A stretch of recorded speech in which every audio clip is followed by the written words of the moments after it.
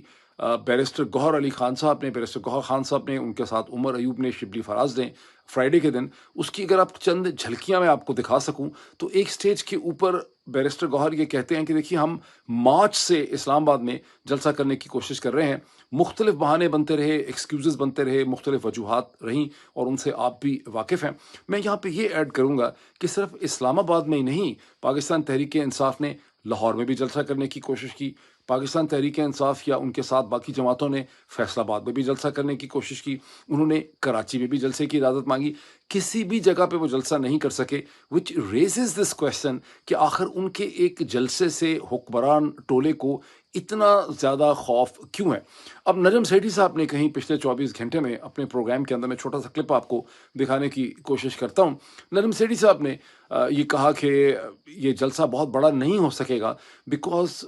جو پولیس ہے وہ مختلف ہیلے بہانے استعمال کرے گی، سڑکوں کو مینیج کر لے گی، ٹریفک مینجمنٹ کے بہانے سے، ٹریفک کی ریگولیشن کے حوالے سے، اور وہ لوگوں کو اس جلسہ گاہ تک نہیں پہنچنے دے گی، اور ان کا خیال ہے کہ زیادہ سے زیادہ 20,000 لوگ جو ہیں وہ جلسے میں پہنچیں گے۔ یہ موقف ہے کہ اگر خان صاحب اس کو شو آف اسٹرینتھ کرنا چاہ رہے ہیں تو اسٹیبلشمنٹ اور گورنمنٹ کا یہ مجبوری ہوگی کہ اس کو شو آف اسٹرینتھ نہ ہونے دیں، جلسہ بھی ہو اور نہ ہو اور شو آف اسٹرینتھ نہ ہو، تو جو ہر قسم کی رکاوٹ کریٹ کی جائے گی جو کہ وہ کر سکتے ہیں،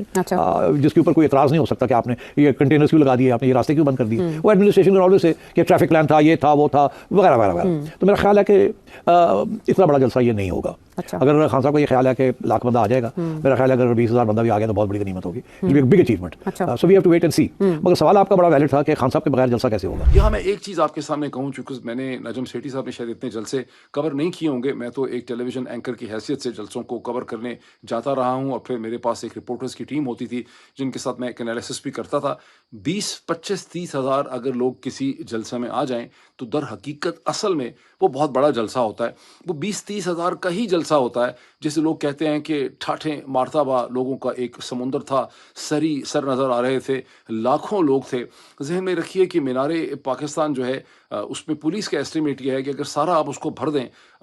from one end to the other end تو 65,000 سے 70,000 لوگ جو ہیں اس میں کنٹین ہوتے ہیں۔ اگر آپ اس کو بالکل شاہی قلعے کی دیواروں تک بھی بھر دیں تو پھر بھی یعنی ایک سرٹن لمٹ ہی ہے جتنے اس میں آتے ہیں۔ یہ اور بات ہے کہ جب مینار پاکستان کا یہ میدان بھرا جاتا ہے تو لوگ عموماً کہتے ہیں کہ 10 سے 15 لاکھ لوگ وہاں پہ تھے، وہ 10 سے 15 لاکھ لوگ نہیں ہوتے، وہ بمشکل 1 لاکھ جو ہے لوگ ہوتے ہیں۔ اب جہاں پہ نجم سیٹھی صاحب کا انالیسس یہ ہے، جس کا ٹکڑا میں نے آپ کو دکھانے کی کوشش کی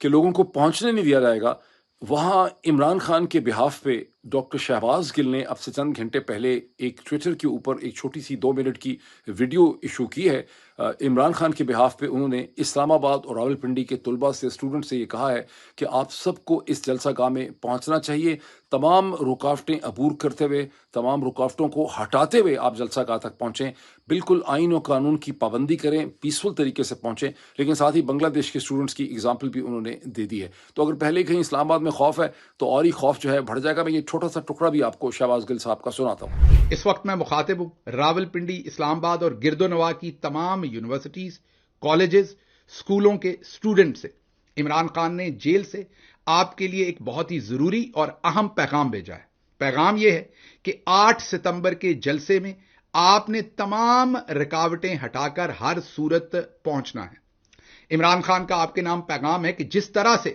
بنگلہ دیش کے اندر وہاں کے اسٹوڈنٹس نے ایک پوری تحریک برپا کی، لیڈ کی، آپ نے بھی پاکستان کے آئین قانون کے اندر رہتے ہوئے بالکل اسی طریقے سے اس تحریک کو لیڈ کرنا ہے. قوم کی جو آزادی ہے اور قوم کی جو کامیابی ہے اس کی چابی آپ کے ہاتھ میں ہے. میں آپ سے یہ بھی شیئر کر لوں کہ واٹس ایپ کے اوپر باقاعدہ ایک لمبا سا نوٹ جو ہے وہ ٹریول کر رہا ہے، بہت زیادہ اس پہ بحث ہو رہی ہے، جہاں کوئی یہ دعویٰ کر رہا ہے کہ گزشتہ 24 گھنٹے میں چیدہ افسران نے ایک بار پھر عمران خان سے اڈیالہ جیل میں ملاقات کرنے کی کوشش کی، کچھ ٹرمز اینڈ کنڈیشن میں، کچھ جلسے کے حوالے سے، کچھ اوور آل پالیٹکس کے حوالے سے، اور عمران خان جو ہے ان کے ساتھ ان کا ایک ٹینس ڈائلاگ ہوا، اور عمران خان ان کے درمیان کسی بھی چیز میں کوئی سمجھوتا نہیں ہو سکا. اس کو ایک بیسٹ آپ اسٹیج کے اوپر ایک افواہ کہہ سکتے ہیں، رومر کہہ سکتے ہیں، بیکاز اس قسم کی چیزوں کو کبھی بھی آپ ویریفائی نہیں کر سکتے. تاہم اس وقت پورے جو چیز آپ کو سمجھ آ رہی ہے کہ اسلام آباد کے اندر جو چودھری نظام الدین کی پوری مشینری ہے اور جو حکومتی نظام ہے وہ اس جلسے کی وجہ سے بے انتہا دباؤ کا شکار ہے، اور یہ ایک طرح سے اس جلسے کی کامیابی ہے. مجھے شک یہ ہے، یہ میرا انالیسس بھی ہے اور میرا خوف بھی ہے، کہ ابھی جب میں بول رہا ہوں پاکستان میں 7 ستمبر کی دوپہر ہے، اگلے 24 گھنٹے میں اس جلسے کے حوالے سے بہت سی ڈیولپمنٹس ہو سکتی ہیں، اور آپ کو ایک کرسٹل بال کے اوپر نظر رکھنی پڑے گی. میرا تو خیال ہے کہ گھنٹوں سے صورتحال جو ہے وہ ڈیولپ ہوگی، چینج ہوگی، اور اس کا ایک ارتقا جو ہے وہ آپ کے سامنے آئے گا. اب آئیں اس تقریر کی طرف جو پاکستان کے آرمی چیف جناب جنرل عاصم منیر صاحب نے ایک دن پہلے راولپنڈی میں GHQ میں ایک پروقار جو ڈیفنس ڈے کی تقریب تھی اس میں انہوں نے تقریر کی. اس تقریر کی جو ہیڈ لائن لگائی گئی ہے، اس کا جو بہت چرچا پیٹا گیا ہے، وہ یہ کہ جنرل صاحب نے فرمایا کہ سیاسی جو چپکلش ہے، یہ جو سیاسی پولیٹیکل ڈفرینسز ہیں، انہیں اتنا نہیں بڑھنا چاہیے کہ وہ نفرتوں میں بدل جائیں. یا ان کا کہنا یہ تھا کہ سیاسی جو ڈفرینسز ہیں، پولیٹیکل ڈفرینسز ہیں، ہم انہیں اتنا نہیں بڑھنے دیں گے کہ وہ نفرتوں میں بدل جائیں. اس پہ لوگوں کو حیرانگی بہت ہے، اور 24 گھنٹے کے بعد بھی اس کے اوپر بہت زیادہ ڈسکشن یا بحث یا انالیسس کرنے کی لوگ کوشش کر رہے ہیں کہ جنرل صاحب موصوف جو ہیں ان کی سینس آف ڈائریکشن کیا ہے، اور کیا جنرل صاحب اور ان کی جو امیجیٹ ٹیم ہے جیسے DG ISPR ہیں، کیا انہیں پاکستان کی بدلتی ہوئی حقیقتوں کا کوئی ادراک ہے. کیونکہ لگتا یہ ہے لوگوں کو کہ وہ ٹوٹلی طور پر ریئلٹی سے ڈسکنیکٹ ہیں، ان کی اسٹیٹ آف مائنڈ جو ہے وہ بہت ہی عجیب و غریب ہے. وہ بات کر رہے ہیں کہ ہم پولیٹیکل ڈفرینسز کو نفرتوں میں نہیں بدلنے دیں گے، یہ نہیں بدلنا چاہیے. لیکن حقیقت یہ ہے کہ پاکستان کی انٹائر 77 برس کی تاریخ میں کوئی ایسا شخص گزرا ہی نہیں، کوئی ایسا آرمی چیف گزرا ہی نہیں جس کے دور کے اندر، جس کے ایک رین کے اندر، بیکاز ایک انڈکلیئرڈ مارشل ہے جس میں پاکستان کے درمیان میں اتنی زیادہ پولرائزیشن ہوئی ہو، اتنی نفرتیں بھری ہوں، اتنی قدورتیں بڑھی ہوں، اتنا عدم تحفظ کا احساس ہوا ہو اتنی تیزی سے. یعنی جو خرابیاں کہیں 20-30 سال میں ہوتی تھیں، وہ جنرل صاحب کے موصوف کے 1-1.5 برس کے اندر جو ہے انہوں نے اتنی زیادہ پاکستان میں نفرتیں پیدا کر دی ہیں، اور پاکستانی قوم کو انہوں نے اتنا ڈیوائیڈ کر دیا ہے. اور لوگ کہتے ہیں کہ کمپیریزن کریں، جو مارشل لا بھی جن جنرلز نے لگائے ہیں، اگر ان کے ساتھ ایک کوئک کمپیریزن کریں تو آپ کو بہت بہتر طور پہ سمجھ آتا ہے. جنرل ایوب کے ساتھ کمپیریزن کر لیں، جنرل ضیاء کے ساتھ کمپیریزن کر لیں، جنرل مشرف کے ساتھ کمپیریزن کر لیں. اور میں چند کوئک پوائنٹس آپ کے سامنے یہاں پہ رکھتا ہوں. کوئک پوائنٹس میں آپ یہ دیکھیے کہ جنرل ایوب کے ساتھ اگر آپ کمپیریزن کریں تو جنرل ایوب کے پاس ایک بڑا پاورفل طاقتور نیریٹو تھا ڈیولپمنٹ کا، پراسپیرٹی کا، بہتر خارجہ تعلقات کا، فیملی لاز کا، ایک پروگریسو سوسائٹی کو کھڑا کرنے کا، اور بہت اکنامک پروگرس کا ان کے پاس نیریٹو تھا. اگر آپ جنرل ضیاء کی طرف آئیں، جنرل یحییٰ کے پاس بھی ایک نیریٹو تھا، حالانکہ بہت ہی ناکام تھے. وہ نیریٹو یہ تھا کہ وہ ایسٹ اور ویسٹ پاکستان کے درمیان ریکانسیلیشن کی کوشش کر رہے تھے، انہوں نے انتخابات کروانے تھے، انہوں نے ٹرانسفر آف پاور کرنی تھی، انہوں نے ڈیموکریسی کو ریسٹور کرنا تھا. بہرحال اس پہ میں مزید بات نہیں کرتا. لیکن جنرل ضیاء کے پاس بھی ایک بڑا پاورفل نیریٹو تھا. جنرل ضیاء نے جب مارشل لا لگایا 5 جولائی 1977 کو، اس سے پہلے تقریباً 4-4.5 مہینے پاکستان میں ایک طوفان قسم کی سول ڈس اوبیڈینس یا ایک خوفناک قسم کی جنگ ہو رہی تھی سڑکوں پہ، جس کے نتیجے میں سینکڑوں لوگ جو ہیں وہ ہلاک ہوئے، ہزاروں زخمی ہوئے، اربوں روپے کی املاک جس میں بینکس، فائنینشیل انسٹیٹیوشن، سرکار کی اور بہت سی بلڈنگز جو ہیں وہ جل کے خاکستر ہو چکی تھیں. تو جب جنرل ضیاء کا رجیم آیا تو ان کے پاس کہنے میں یہ تھا کہ انہوں نے پاکستان کو پیسیفائی کیا، انہوں نے پاکستان کے اندر حالات کو ٹھنڈا کیا، ایک سٹیبلٹی وہ لے کر آئے. ٹھیک ہے، انہوں نے ذوالفقار علی بھٹو کو پھانسی دی اور پاکستان پیپلز پارٹی پہ انہوں نے بہت زیادہ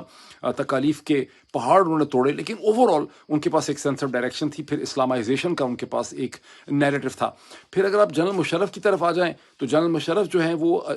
PMLN اور PPP کی جو میوزیکل چیئر تھی، اس کے بعد وہ آئے. نواز شریف جب وہ آئے ایک ایسے وقت میں اکتوبر 1999 میں جب اس وقت پرائم منسٹر نواز شریف صاحب جو ہیں وہ انتہائی غیر مقبول تھے. نواز شریف صاحب نے بہت انتہا پسندی پولرائزیشن پیدا کر دی تھی. پیپلز پارٹی اور باقی تمام جماعتوں کے ساتھ ان کا جھگڑا تھا. پاکستان کے میڈیا پہ وہ بہت کریک ڈاؤن کر چکے ہوئے تھے. پاکستان کے ایک آرمی چیف کو وہ نکال چکے تھے. سپریم کورٹ پہ وہ حملہ کر چکے ہوئے تھے. بار ایسوسیشن سے ان کی نہیں بن رہی تھی. تو وہ ایک انتہائی غیر مقبول شخصیت تھے جس کی وجہ سے جنرل مشرف کو فائدہ ہوا. اور اس کے بعد بہت جلدی جنرل مشرف نے شروع میں بہتر فائنینشیل ریلیشن شپ ڈیولپ کیا ورلڈ بینک کے ساتھ, ایشین ڈیولپمنٹ بینک کے ساتھ, IMF وغیرہ کے ساتھ. اور اس کے بعد پھر ان کو 9/11 کی ایک پروٹیکشن مل گئی, ایک نیا بیانیہ چل گیا کہ وہ دنیا کی جنگ لڑ رہے تھے افغانستان میں, اس کو وہ سپورٹ کر رہے تھے. لیکن پریزنٹ جو پاکستان کی آرمی لیڈرشپ ہے ان کے پاس کسی بھی قسم کا کوئی نیریٹو نہیں ہے. ان کی تمام تر جو ریلائنس ہے وہ مئی 9 کے اوپر ہے. اور مئی 9 کے واقعات کو اور مئی 9 کے پورے قصے کو یہ اتنا بیچ چکے ہیں, اتنا اوور سولڈ کر چکے ہیں, یہ ایسا لیمو ہے جس کو یہ اتنا نچوڑ چکے ہیں کہ اسے مزید نچوڑنے کی گنجائش جو ہے وہ نظر نہیں آ رہی. اس میں ایک چھوٹی سی چیز ایڈیشنل یہ ڈال دیں کہ جنرل فیض حمید کا جو کورٹ مارشل کا فیصلہ ہے وہ بذات خود اس پریزنٹ سیٹ اپ کی ڈیسپریشن کو شو کرتا ہے کہ مئی 9 کا وہ قصہ, وہ نیریٹو جس میں اب کوئی جان ہی نہیں رہی, وہ اس میں جان ڈالنے کی کوشش کر رہے ہیں. اور مزید افواہیں یہ گردش کر رہی ہیں, جیسے انکیڈو ری بون کا میں آپ کو ٹویٹ دکھاتا ہوں کہ 1 مہینہ ہو گیا جنرل فیض کو حراست میں لیے ہوئے. 8 اگست کو ان کو حراست میں لیا تھا, لیکن ابھی تک ان کی جو توقعات تھیں کہ جنرل فیض ان کو کوئی اسٹیٹمنٹ دے دیں گے عمران خان کے خلاف, وہ توقعات جو ہیں اس میں ان کو کامیابی نہیں ہوئی. اور اب یہ کوئی اور سرکمسٹینشیل ایویڈنس اور ٹیکسٹ اینڈ ٹویٹس اور ڈفرینٹ قسم کی چیزیں ڈھونڈ رہے ہیں جنرل فیض کو اور عمران خان کو جوڑنے کے لیے. اسی سلسلے میں یہ ایڈ کر دوں کہ ایک دن پہلے میں نے 1965 کی جو ہندوستان پاکستان جنگ تھی اس کے حوالے سے جو میں نے وی لاگ کیا اس پہ مجھے بڑا فیڈ بیک ملا, بہت سے آرمی کے ریٹائرڈ آفیسر سے اور بھی مجھے فیڈ بیک ملا. وہ فیڈ بیک میں پہلی بات تو یہ ہے کہ لوگوں نے یہ پوائنٹ آؤٹ کیا کہ میں نے 1965 کی جنگ کی بہت سی امپورٹنٹ ڈیٹیلز جو ہیں وہ مس کر دیں. اور خاص کر کے جو بہت ہی امپورٹنٹ ڈیٹیل میں نے مس کی کہ میں نے 2 جملے بھی نہیں کہے کہ پاکستان ایئر فورس کا اس میں کتنا بریلینٹ رول تھا. اور یہ ایئر فورس کے آفیسرز نے نہیں کہا, یہ آرمی کے آفیسرز کا کہنا تھا کہ یہ جو 1965 کی جنگ کے سارے ڈائنامکس اگر فیوریبل تھوڑے سے رہے پاکستان کے فیور میں گراؤنڈ کے اوپر, تو وہ پاکستان ایئر فورس کی وجہ سے رہے, جس کے اپنے نقصانات تو بہت کم ہوئے لیکن اس نے ہندوستان کی اپنے سے بہت بڑی سائز کی جو ایئر فورس تھی اس کو تقریباً مفلوج کر دیا اور گراؤنڈ کر دیا. میرا ڈیفینس یہ ہے کہنے کا کہ میں اس جنگ کی بہت زیادہ ڈیٹیلز تھیں وہ میں دے نہیں سکتا تھا, بیکاز میں اس کو 1965 کے لیسنس کو, بگ پکچر کی ایبسنس کے لیسنس کو موجودہ سرکمسٹانسز کے ساتھ میں لا کے جوڑنا چاہتا تھا, کمپیئر کرنا چاہتا تھا. اور 20-21 منٹ کی جو ایک ویڈیو ہے اس کی ظاہر لمیٹیشنز ہوتی ہیں. یہ اسی GVS نیوز کے اوپر یہ ویڈیو ہے, اسے کم لوگوں نے دیکھا ہے. میں ابھی بھی ریکویسٹ کروں گا کہ اسے آپ دیکھیں. یہ ایک بہت ویل ریسرچ, بہت محنت سے تیار کی گئی ہوئی ویڈیو ہے اور میرا ریوارڈ یہی ہے کہ اگر آپ اسے دیکھیں اور اس کے اوپر کامنٹ کریں. اب یہاں پر ایک چیز بہت امپورٹنٹ ہے اور وہ امپورٹنٹ یہ ہے کہ لوگوں نے مجھے یہ دیا کہ جناب ڈاکٹر صاحب صرف 1965 ہی کے اندر جو ہے بگ پکچر کی کمی نہیں تھی, کبھی بھی ہمارے پاس بگ پکچر نہیں تھی. فار انسٹنس یہ سوال اٹھایا لوگوں نے, ان کا کہنا یہ تھا کہ آپریشن سرچ لائٹ جو 1971 میں ڈھاکہ یونیورسٹی میں کیا گیا, کیا آپریشن سرچ لائٹ کرتے ہوئے پاکستان کی ہائی کمانڈ کو یہ اندازہ تھا کہ ہم 3 طرف سے ہندوستان سے گھرے ہوئے ہیں. آفٹر آل مکتی بانی, یہ ہمارے پاس کوئی غلط فہمی تو نہیں تھی کہ مکتی بانی کے پیچھے ہندوستان کی اسٹیبلشمنٹ کھڑی تھی. تو جب ہم نے آپریشن کیا, آپریشن سرچ لائٹ, تو کیا ہم نے سوچا کہ اس کے کانسیکوینسز کیا ہوں گے اور ہندوستان کی اسٹیبلشمنٹ, ان کی انٹیلیجنس جو ہے وہ اس پہ کس طرح سے ریئیکٹ کرے گی. کہنے والوں نے مجھے یہ بھی بتایا ڈفرینٹ سورسز نے کہ آپریشن جب ہوا 1965 میں, Operation Gibraltar and Operation Search, اس کے بعد گرینڈ سلیم جو ہے, تو پاکستان ایئر فورس PAF کو کانفیڈنس میں لیا ہی نہیں گیا. PAF اپنے تیار تھی لیکن PAF کو اس وقت بھی پاکستان ایئر فورس کو یہ شکوہ تھا کہ انہیں کانفیڈنس میں لیا ہی نہیں گیا کشمیر کے آپریشنز کے حوالے سے. قصہ مختصر یہ ہے, جب آپ پاکستان آرمی چیف پریزنٹ دیکھتے ہیں, ان کی جو ٹیم دیکھتے ہیں, تو ایک انتہائی خوفناک کنکلوژن ڈرا ہوتا ہے. وہ یہ کہ جنرل عاصم منیر اور ان کی ٹیم پاکستان کو اور پاکستان کی انسٹیٹیوشنز اور آرمی کو ایک عجیب سی ڈائریکشن میں لے کے جا رہے ہیں جس کا کوئی پازیٹیو آؤٹ کم جو ہے وہ نکلتے نظر نہیں آ رہا. اب اسی ڈیبیٹ کو تھوڑا سا آگے بڑھاتے ہیں. اس وقت پاکستان کے سوشل میڈیا پہ, ٹویٹر, واٹس ایپ کے اوپر ایک بڑی انٹرسٹنگ کمپیریٹیو ڈیبیٹ ہو رہی ہے ہندوستان اور پاکستان کی ملٹری اسٹیبلشمنٹس کی پروفائل کے درمیان. اور اس کا امیجیٹ کانٹیکس یہ ہے کہ ہندوستان کے جو 28 آرمی چیف تھے جنرل منوج نرونے, اگر میں ان کا نام غلط نہ بول رہا ہوں, جنرل منوج نرونے, ان کی ایک سلائڈ گردش کر رہی ہے جس میں وہ ہندوستان کے کسی ٹی وی پروگرام میں گئے اور وہاں انہوں نے ایک لائٹر موڈ میں یہ کہا کہ میں تو ریٹائرمنٹ کے بعد ایک بڑی ہی سادہ سی زندگی گزار رہا ہوں، ایک فلیٹ میں رہتا ہوں، جب پارک کے اندر واک کرنے جاتا ہوں تو مجھے وہاں کوئی ریکگنائز نہیں کرتا، کوئی مجھے پہچانتا نہیں۔ اب پاکستانی اس پہ کمپیئر یہ کر رہے ہیں کہ پاکستان کے تو لیفٹیننٹ جنرل صاحب جتنے بھی ہیں سینئر، وہ ابھی ریٹائر ہوتے ہی نہیں ہیں، تو ان کے لیے ایک بڑی کشی قسم کی، پریولیج قسم کی، بڑی مہنگی قسم کی، شاندار قسم کی، چمکتی ہوئی ایک کارپوریٹ قسم کی جاب وہ ڈیزرو کرتے ہوں یا نہ کرتے ہوں، وہ کارپوریٹ جاب جو ہے ان کے لیے تیار ہوتی ہے۔ الزام یہ بھی ہے کہ اس کارپوریٹ جاب کے اندر اگر کچھ اوپر کی آمدنی جرنیل صاحب نے بنائی ہوتی ہے تو وہ بھی اس کارپوریٹ جاب کے اندر چھپ جاتی ہے۔ ابھی اس کی ریسنٹ اگزامپل یہ ہے کہ جنرل اختر نواز ستی صاحب ابھی ریٹائر ہوئے ہی نہیں تو انہیں پبلک سروس کمیشن کا چیئرمین جو ہے وہ اپوائنٹ کر دیا گیا ہے، اور ایک ہمارے بہت اچھے صحافی دوست ہیں جناب عمر چیمہ صاحب، ان کی غالباً کسی نے ڈیوٹی لگائی ہے، وہ خود ہی بہت جذباتی ہو گئے ہیں، وہ مسلسل انہیں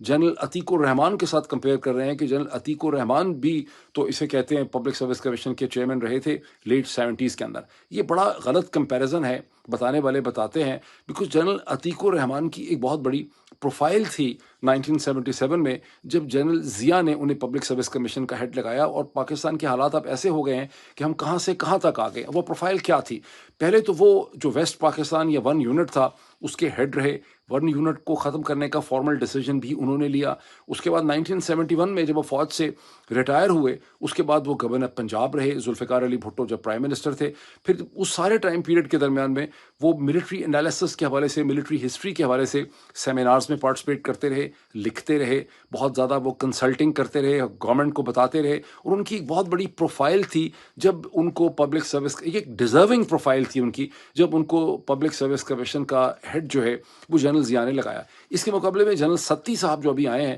یہ ابھی ملتان میں غالباً کور 2 جو پاکستان کی ایک اوفینسو کور ہے اسے لیڈ کر رہے ہیں۔ یہ ایک سولجر ہیں، ان کا کوئی بیک گراؤنڈ کم از کم کسی کو نہیں پتا، جنرل عاصم منیر کو اگر پتا ہوگا تو پتا ہوگا، کوئی ایسا پروون پروفائل یا بیک گراؤنڈ نہیں ہے جس کی بیسس پہ آپ یہ کہیں کہ انہیں ایک حاضر سروس چیف یہ کہہ کے کہ ابھی ریٹائر ہوں گے تو ان کو پبلک سروس کمیشن کو ہیڈ کریں گے۔ جو چیز سمجھ آ رہی ہے کھلم کھلا وہ یہ ہے کہ this represents a process of the militarisation of Pakistan civil services, یعنی آپ جو ہمیشہ میں کمپلین کرتا ہوں کہ پاکستان کے پورا کا پورا ڈھانچہ جو ہے اس کے اندر ایک سپاہیانہ سوچ جو ہے وہ پیدا کر دی گئی ہے، اور یہ جو ملٹرائزیشن ہے پاکستان کی سول سوسائٹی کی، بیوروکریسی کی، اس کے اوپر اگر آپ پاکستان کے اخبارات، ذرائع ابلاغ دیکھیں تو کہیں پر بھی آپ کو ٹیلی ویژن بیچارے نے خیر کیا کرنا ہے، پرنٹ میں بھی نہیں ہے، کسی قسم کا کوئی کریٹیکل انالیسس نظر نہیں آتا کہ اس کا انجام کیا ہوگا اور اس کی امپلیکیشنز کیا ہیں یا اس کے اثرات جو ہیں وہ کیا ہوں گے۔ اس کو اگر کنٹراسٹ کر لیں ہندوستان سے، پھر میں آپ کو سلائڈ دکھاتا ہوں کہ اسی سال جون میں جب ہندوستان کے 29 out going army chief general Manoj Pandey جو ہیں ان کو بی جے پی سرکار نے، نریندر مودی کی حکومت نے 1 ماہ کی ایکسٹینشن دی ان کے ٹینیور میں، جس کی وجہ بڑی کلیئر تھی کہ فیصلہ یہ کیا کیبنٹ نے، یہ منسٹری نے فیصلہ کیا کہ جو نئی حکومت آئے گی بھارت میں الیکشن کے بعد اس کو نیا آرمی چیف لگانا چاہیے، اور پھر نئی حکومت نے جولائی میں آ کے نیا آرمی چیف لگایا، اور ابھی جنرل اپندرا جو ہے، میرا خیال ہے ان کا نام جنرل اپندرا ہی ہے، وہ اب آرمی چیف ہیں۔ تو ہندوستان جب 1 مہینے کی ایکسٹینشن دی تو ہندوستان کے اخبارات میں اور ذرائع ابلاغ میں کھپ پڑ گئی کہ بھئی ان کو ایکسٹینشن کیوں دی ہے، یہ تو آپ نے بالکل ایک نارم سے وائلیٹ کیا ہے، کیا وجہ تھی ایکسٹینشن دینے کی۔ اتنی زیادہ اس کے اوپر بحث ہوئی، پاکستان میں ظاہر ہے اس قسم کی بحث کرنے کی کسی کو ذرا بھی ہمت نہیں ہے۔ اب میں آپ کو چھوٹی سی مختصر سی ویڈیو دکھاتا ہوں، یہ ایک ڈسکشن ہے جو بطی اللہ جان اور معیز جعفری جو ایک پرومیننٹ وکیل ہیں کراچی کے اور ٹیلی ویژن اینکر پرسن بھی ہیں، شاید ابھی بھی ہیں، ان کے درمیان یہ ڈسکشن ہو رہی ہے۔ معیز جعفری ایک کالمنسٹ بھی ہیں، بہت انٹیلیجنٹ وکیل ہیں، اور یہ دونوں جیسے کہ آپ سمجھ سکتے ہیں یہ کوئی پرو عمران یا پرو پی ٹی آئی کیریکٹرز نہیں ہیں، دونوں بہت زیادہ کرٹیکل رہے ہیں عمران خان کے اور پاکستان تحریک انصاف کے۔ یہ ڈسکشن ہو رہی ہے، یہ ڈسکشن اس حوالے سے ہے کہ کراچی یونیورسٹی کے سنڈیکیٹ نے جسٹس اسلام آباد ہائی کورٹ کے معزز جسٹس جناب طارق محمود جہانگیری صاحب کی ڈگری کو جو کینسل کیا، یہ انہوں نے کیسے کیا؟ یہ تو کنٹیمپٹ آف کورٹ ہے۔ کنٹیمپٹ آف کورٹ اس لیے ہے کہ ان کو پتہ ہونا چاہیے تھا، اگر یہ واقعی فیکلٹی ممبر ہیں، پروفیسرز ہیں کراچی یونیورسٹی کے، تو ان کو پتہ ہونا چاہیے تھا کہ کسی بھی سٹنگ جج کے خلاف کسی بھی کارروائی جس قسم کی انہوں نے کر ڈالی، اس کی تو پہلے انسٹرکشن یا ایڈوائس یا اس کی پرمیشن جو ہے وہ انیشیٹ ہونی تھی سپریم جوڈیشل کاؤنسل سے۔ تو سپریم جوڈیشل کاؤنسل کے بغیر ہی کراچی یونیورسٹی کو کس نے کہا کہ آپ یہ کریں؟ اور اس کے حوالے سے جو سندھ ہائی کورٹ کے اندر ڈسکشن ہوئی تھی وہ بھی بڑی موضوع تھی۔ ہائی کورٹ میں بابر ستار صاحب نے آپ کو بھی میرے خیال سے کسی کارروائی کے اندر یہ پوچھا گیا تھا کہ ایک زیر التوا معاملہ کے اوپر اس طرح کامنٹری کیسے ہو گئی جو ایک صاحب نے ریفرنس فائل کی تھی، میرے خیال میں اس زمرے کو اگر اس پیمانے کو رکھیں تو یہ جو انفیئر مینس کمیٹی کا فیصلہ ہے، اس کی جو سرکولیشن ہے، اس میں جو اجلت ہے، اس کی کراچی سنڈیکیٹ کی جو میٹنگ ہے یونیورسٹی کی، اور اس کے بعد اس کی جو تشہیر ہے پریس ریلیز کے تھرو، سب کچھ بغیر ایک جج کو بلائے، میرے خیال میں وہ کنٹمپٹ کے زمرے میں آتا ہے، اور میرے خیال میں اس کی جواب دہی ہونا ضروری ہے. اور متی صاحب جب یہ جواب دہی ہوگی تو آپ دیکھیں گے کہ پروفیسر ریاض صاحب جیسے جو دیگر صاحبان ہیں جنہوں نے کراچی یونیورسٹی کے اندر وہاں پہ ہائی ہینڈیڈنس اور ہٹ درمی بھگتی ہے، وہ آپ کو بتائیں گے کہ اس یونیورسٹی کے اندر کس حد تک دخل ہے، کس کس کا دخل ہے، کیوں ہے اور کیا عزائم ہے، اور یہ ایکسپوجر جو ہے وہ دور تک جائے گا میرے خیال سے.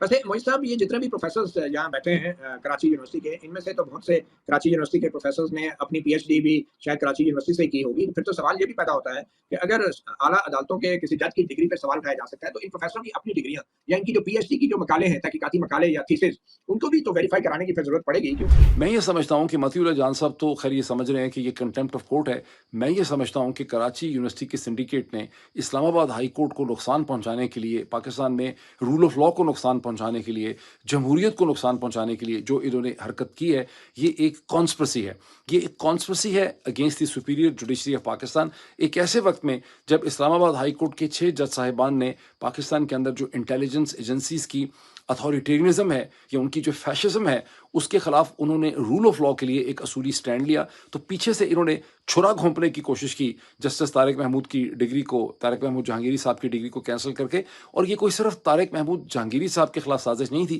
پوری کی پوری اسلام آباد ہائی کورٹ کو ڈرانے کے لیے، ان کو پینک میں ڈالنے کے لیے، پینک اینڈ فرائٹن کرنے کے لیے انہوں نے یہ ایکشن کیا. اور مجھے ابھی تک حیرانگی ہے، میں بہت حیران ہوں، اس میں حیران ہوتا ہوں کہ کراچی یونیورسٹی جو ہے اس میں ابھی تک طلباء جو ہیں انہوں نے کراچی یونیورسٹی کے سنڈیکیٹ جو ہے اس کا گھیراؤ نہیں کیا، ان کو پوچھا نہیں ہے کہ بھائی آپ نے کیا کیا. کم از کم کلاسوں کا بائک آؤٹ کرتے، وہاں پہ کوئی پروٹیسٹ ہوتے. میں سمجھتا ہوں ابھی بھی وقت ہے. جس قسم کا یہ جرم کیا گیا ہے ایک بہت ہی کرٹیکل جنکچر میں پاکستان کی جوڈیشل ہسٹری میں، طلباء کو کھڑے ہونا چاہیے، فیکلٹی کو کھڑے ہونا چاہیے، اور اس کا ایک احتساب ہونا چاہیے. اب اس سے پہلے کہ میں امریکہ میں جارجیا کے واقعے کی طرف چلوں، میں کوئک کامنٹ کر دوں کہ امیر جماعت اسلامی نعیم الرحمان صاحب جو ہیں، حافظ نعیم جو ہیں، انہوں نے گجرانوالہ میں ایک بڑے چارج کراؤڈ سے بات کرتے ہوئے پاکستان کی وفاقی حکومت کو یہ وارننگ دی ہے کہ اگر آپ نے راولپنڈی میں ہم سے جو ایگریمنٹ یا ایکارڈ کیا تھا انڈیپینڈنٹ پاور پروڈیوسرز اور یوٹیلیٹی بلز کے حوالے سے، اسے آپ اگلے 16 دنوں کے اندر اس کی ڈیڈ لائن ہے، اگر آپ اسے عملی جامہ نہیں پہناتے تو ہم آپ کے خلاف تحریک چلائیں گے، پروٹیسٹ کریں گے، اور ٹریڈرز ہمارے ساتھ ہوں گے، اور 3 دن کا ہم شٹر ڈاؤن کریں گے. اس سے پہلے ویسے جماعت اسلامی نے ٹریڈرز کو کوٹ کرنے کی جو کوشش کی وہ بہت زیادہ کامیاب نہیں ہوئی. بہت سے لوگوں کو یہ شک ہے، ان کو کلیئر نہیں ہے، ویسے یہ مجھے بھی کلیئر نہیں ہے کہ جماعت اسلامی جو کچھ کر رہی ہے یہ جماعت اسلامی کا اپنا ایک پولیٹیکل انیشیٹو ہے یا اس کے پیچھے بھی کوئی طاقت کھڑی ایک نیا نیریٹو یا نیا بیانیہ بنانے کی کوشش یہاں پہ کر رہی. اب میں چلوں اس انتہائی مشکل ایموشنل ڈیبیٹ کی طرف اور ان سوالات کی طرف جو اس وقت امریکہ میں اٹھائے جا رہے ہیں. یہ بہت ہی تکلیف دہ قسم کی ڈیبیٹ ہے. اب سے 3 یا 4 دن پہلے اسٹیٹ آف جارجیا کے اندر ایک 14 سال کے بچے نے اسکول میں شوٹنگ کر کے 2 اسٹوڈنٹس کو اور 2 ٹیچرز کو ہلاک کر ڈالا اور شاید کچھ لوگوں کو زخمی بھی کیا. بدقسمتی سے امریکہ میں ہر سال اس قسم کے سینکڑوں واقعات ہوتے ہیں، اور جس میں اکثر جو شوٹرز ہیں ان کو پولیس مار ڈالتی ہے، وہ کبھی بھی زندہ کیپچر نہیں ہوتے. اس کیس میں یہ زندہ کیپچر ہو گیا. یہ صورتحال اتنی خوفناک ہے کہ تمام امریکی پیرنٹس، میں آپ کو نیو یارک ٹائمز کی بہت سی سٹوریز بھی یہاں پہ دکھاتا ہوں اور آپ خود بھی اس پہ ریسرچ کر سکتے ہیں اگر نیو یارک ٹائمز آپ سے نہ کھلے. لیکن امریکہ میں ہر پیرنٹ جو ہے وہ صبح یہی دعا مانگتے ہیں کہ اللہ نہ کرے آج ان کے اسکول میں جہاں ان کے چھوٹے بچے جاتے ہیں کہیں کوئی حادثہ جو ہے اس قسم کا نہ ہو جائے. تو تمام جو والدین ہیں وہ ایک اسٹیٹ آف فیئر کے اندر رہتے ہیں. تو اسی وجہ سے امریکہ میں اور چونکہ سینکڑوں واقعات ہوتے ہیں ہر سال، اس وقت ایک بہت ہی فیروشس ڈبیٹ اس حوالے سے ہو رہی ہے. چونکہ یہ بچہ پکڑا گیا ہے اور اس کے ساتھ اب نئی چیز یہ ہوئی ہے، یہ دوسری دفعہ ہوا ہے اس سال میں. اس سے پہلے مشیگن میں بھی ایک ماں اور باپ جو ہیں ان کو بھی مشیگن کی اسٹیٹ نے 2nd ڈگری مرڈر میں چارج کیا اور ان کو رسپانسبل ٹھہرایا جب ان کے بچے نے یا ان کے بیٹے نے کہیں جا کے فائرنگ کی، اسی طرح سے اسکول شوٹنگ کی. یہاں پر بھی جارجیا میں مسٹر گرے جو اس 14 سال کے بچے کے باپ ہیں، جس کو آپ تصویروں میں دیکھ سکتے ہیں، اسے بھی گرفتار کر لیا گیا ہے اور جارجیا کی اسٹیٹ پروسیکیوشن یا پولیس نے اسے 2nd ڈگری مرڈر کے لیے چارج کیا. اب یہاں پر ڈبیٹ یہ ہے کہ کیا یہ باپ واقعی اس کے لیے ریسپانسبل ہے. پریڈومیننٹ ویو یہ ہے کہ پیرنٹس کو ریسپانسبل ہونا چاہیے. ان کے بچے جو کچھ بھی کرتے ہیں، ان کی بندوقوں تک ایکسیس ہے، وہ ڈرگس کو استعمال کرتے ہیں، وہ ذہنی طور پہ پریشان ہیں، ان تمام چیزوں کی ذمہ داری جو ہے وہ والدین کی بنتی ہے اور زیادہ تر امریکنز اس سے ایگری کرتے ہیں. تاہم ایک مائنورٹی پوائنٹ آف ویو یہ بھی ہے کہ اصل مسئلہ جو ہے وہ یہاں پر بھی گنز ہی کا ہے، گنز کی اویلیبلٹی کا ہے. جارجیا کا قانون یہ نہیں کہتا تھا. اچھا، اس باپ نے اپنے 14 سال کے بچے کو کرسمس پہ AR-15 اسالٹ رائفل جو ہے اس نے اس کو تحفے کے اوپر دی. اب پرابلم یہ ہے کہ چونکہ امریکہ ایک بالکل ایک لا میڈ قسم کی سوسائٹی ہے، یہاں پر ایک آرگینک مورل ایتھیکل ویلیوز جو ہیں جو ایک ٹریڈیشنل سوسائٹی کی ہوتی ہیں وہ چینج ہو گئی ہیں. پورا کا پورا معاشرہ جو ہے وہ قانون کے گرد جو ہے اس کو ڈیفائن کیا گیا ہے، یہ اسٹرکچر کیا گیا ہے. تو آرگومنٹ یہ ہے کہ جارجیا کا قانون باپ کو یہ منع نہیں کرتا، یہ روکتا نہیں ہے کہ وہ اپنے 14 سال کے بچے کو اسالٹ رائفل تحفے میں نہ دے یا اسالٹ رائفل کو انڈر لاک رکھے، یہ بھی کوئی قانون نہیں ہے. حالانکہ آن دی ادر ہینڈ ایک ٹریڈیشنل سوسائٹی میں اگر آپ پاکستان میں آ جائیں یا برطانیہ میں آ جائیں، ہندوستان میں آ جائیں، تو یہ باپ کی اور ماں کی ذمہ داری ہے کہ اگر گھر میں بندوق ہے تو بچے تک اس کی ایکسیس نہ ہو. اگر بچہ ذہنی طور پہ ڈسٹرب ہے تو اس کے پاس ایکسیس نہ ہو یا اس کا کوئی حل جو ہے نکالا جائے. چونکہ یہ بچہ زندہ ہمارے ہاتھ آ گیا ہے، پولیس کے ہاتھ آ گیا ہے، تو اب اس میں ظاہر ہے بہت سے اس کے دماغ کو سمجھنے کے لیے، اس پوری صورتحال کو سمجھنے میں بھی بہت زیادہ اس وقت تحقیق ہو رہی ہے، ریسرچ ہو رہی ہے، اور بہت اس پہ مختلف ایجنسیز لگی ہوئی ہیں. اور اب یہ پتہ چلا کہ یہ ایک بروکن ہوم تھا جہاں ماں باپ کے تعلقات کبھی بھی اچھے نہیں تھے، باپ اور ماں میں جھگڑا رہتا تھا، پھر ان کی سیپریشن ہو گئی، درمیان میں مالی اور معاشی حالات اتنے خراب ہو گئے کہ ایک سٹیج میں یہ لوگ کرایہ نہ دے سکے، کئی مہینوں کا کرایہ نہیں دیا تھا، ان کی ایوکشن ہو گئی، ان کا سارا سامان اٹھا کے اسٹیٹ ایجنسیز نے باہر پھینک دیا. تو یہ ساری کی ساری سچویشن جو ہے وہ سامنے آ رہی ہے. میں ایک پوائنٹ پہ اس چیز کو ختم کرتا ہوں. آپ کے اندر، میرے اندر ایک ٹیچر یا ایک لیکچرر ہے وہ ہمیشہ انگڑائیاں لیتا رہتا ہے. ایک میں کمپیریزن کروں گا آپ سب کے سوچنے کے لیے، میں چھوڑ دیتا ہوں کہ پاکستان کے ٹرائبل ایریاز فاٹا میں اور افغانستان کے اندر بھی جو 14-15 سال کے بچے ہوتے ہیں ان کے پاس بھی اسالٹ رائفلز یا کلاشنکوف ہوتی ہیں، لیکن وہاں پر مورل کوڈ اس قسم کا ہے کہ کبھی ہم نے نہیں سنا کہ وہ کسی اسکول یا مدرسے میں چلے گئے ہوں اور انہوں نے ان نون لوگوں کو یا بغیر کسی وجہ کے لوگوں کا قتل عام جو ہے وہ شروع کر دیا. یہ امریکہ کا ایک بہت ہی گمبھیر اور مشکل سوال ہے جس کا یہ انتہائی انٹیلیجنٹ کریٹو سوسائٹی جو ہے کوئی حل نکال نہیں پا رہی. بات اسی پہ ختم کرتے ہیں، پھر ملاقات ہوتی.